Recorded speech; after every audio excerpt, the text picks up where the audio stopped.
울며 씨를 뿌리러 나가는 자는 정령 기쁨으로 그 단을 가지고 돌아오리로다 라고 했습니다.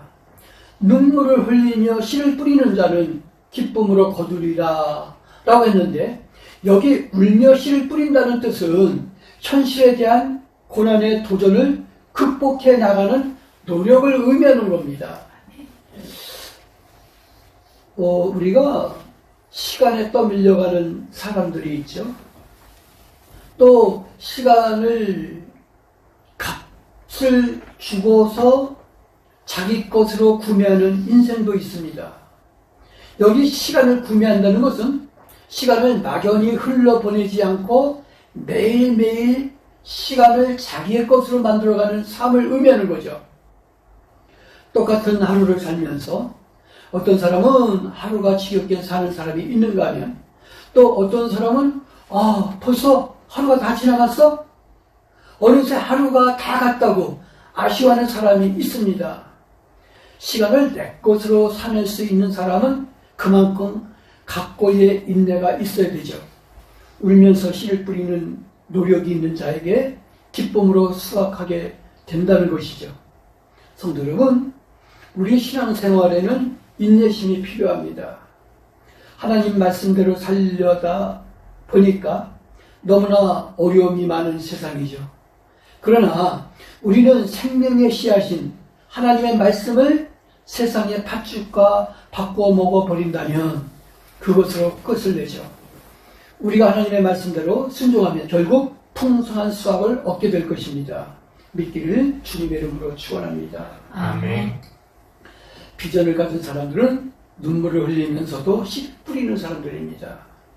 사막에 나무를 심고 상어떼가 울거리는 바다 위에 다리를 놓겠다는 확신으로 살아가는 사람들이죠. 80명의 희생을 감수하면서도 끝내 목표한 일을 이루어냈다는 거예요. 우리도 비전을 가지고 현실의 눈물을 흘리는 고통을 인내를 해야 됩니다. 한번 따라합시다. 비전을 가지고 현실의 눈물을 흘리는 고통을 인내하자. 비전을 가지고 현실의 눈물을 흘리는 고통을 인내하는 자, 우리 그리스도인들이 되어야 된다는 거예요. 목전의 이익을 바라보면서 안일하게 사는 사람에게는 미래가 없는 것이죠. 뉴욕에 리버사이드 교회가 있는데, 허드슨 강을 굽어보는 강언덕에 자리 잡은 이 교회는 지상 80층이 넘는 아주 높이의 대형 교회입니다. 이 교회를 세운 사람은 존 데이슨 록펠러라고 하는데, 그가 어떻게 이런 큰 교회를 지을 수 있는가 하면 이유는 간단해. 바로 그의 회계 장부에서 찾을 수가 있는데, 그의 회계 장부의 첫 항목은 1달러 수입에 50센트를 11조 헌금으로 시작을 했죠. 여기 1달러 수입에 50센트 헌금을 했다라고 하는 것은 10에 50조를 한 거죠. 11조가 아니라. 그리고 그의 회계장부에는 정확하게 11조를 계산한 장부가 남아있다는 거죠. 그는 결국 세계적인 부자가 되었습니다. 록펠러는 교회뿐만 아니라 신학교를 세웠는데, 그래서 많은 교회의 지도자들을 배출했는데, 그 신학교가 오늘날 뉴욕의 유명한 유니온 신학교입니다. 유니온 신학교를 통해서 세계적인 신학자들이 배출되었고 유명한 목회자들이 나왔던 것이죠. 우리는 큰 비전을 가지고 기도를 해야 됩니다. 울며 씨를 뿌리는 자는 기쁨으로 단을 거두게 될 것이기 때문이죠. 이것은 하나님의 약속입니다. 아멘. 다시 한번 말하면 우리는 큰 비전을 가지고 기도를 해야 됩니다. 울며 씨를 뿌리는 자는 기쁨으로 단을 거두게 될 것이기 때문이죠. 이것은 하나님의 약속입니다. 비전의 사람들은 어떤 비전을 가져야 할까? 우리는 하나님의 의를 먼저 생각하는 비전을 가져야 됩니다. 2022년 새해에는 하나님의 의가 우리 생활의 중심이 되어야 됩니다. 하나님의 의가 우리 생활에 변두리로 밀려나면 가정이나 사회나 국가에는 평안이 있을 수가 없는 것이죠. 갈등과 싸움과 미움과 테러와 분쟁 속에 허덕이만 있을 뿐 평화가 없는 거예요. 우리 사회가 지금 헌법이 잘못되어 삶이 이렇게 갈등과 부패로 얼룩졌을까? 아니죠. 그런데 정치인들은 오직 헌법을 개정하겠다는 거예요. 헌법을 개정해서 더 나아질 게 뭐가 있냐 이거죠. 왜? 그 이유는 뭐냐?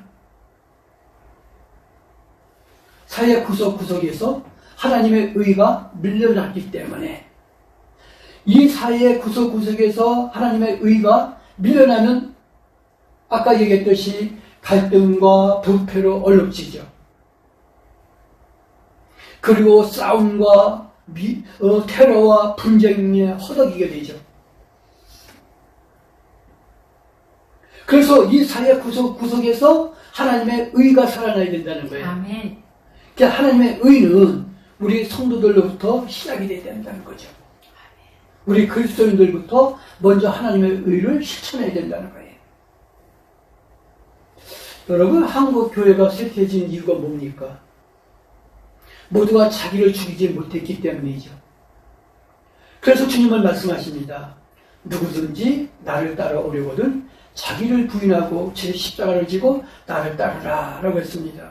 한번 따라합시다. 누구든지 나를 따라오려거든 자기를 부인하고 제 십자가를 지고 나를 따르라. 우리 주님 예수 그리스도께서 하신 말씀입니다. 진정 우리는 하나님의 심판을 믿고 예수를 믿는 신앙인이 되어야 됩니다. 현재의 고난은 장차 나타날 영광과 좋게 비교할 수 없다는 말씀의 본뜻을 잊어버리지 않아야 합니다. 내가 하나님 앞에 내세울 것이 있는 것은 아무것도 없는 거죠. 왜냐하면 나의 나된 것은 오직 하나님의 은혜라고 한 사도 바울의 고백과 같이 내게도 그러하기 때문이죠. 아멘. 그래서 내가 하나님 앞에 나를 내세울 게 아무것도 없는 거예요.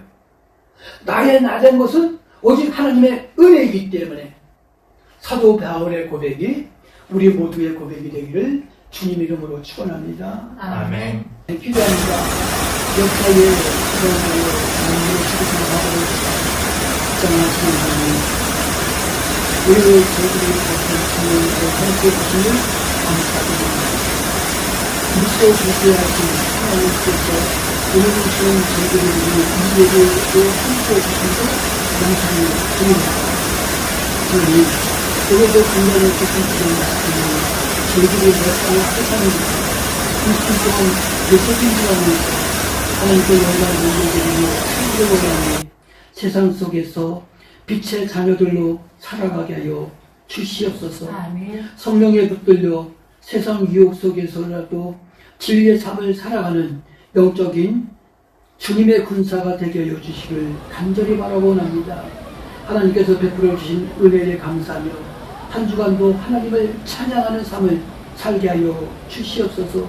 늘 우리를 붙드시고 인도하시는 우리 주님 예수 그리스도의 이름으로 기도하옵나이다.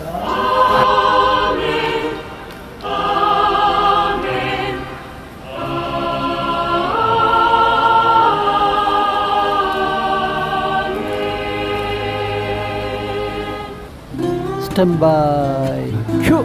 좋아요, 구독,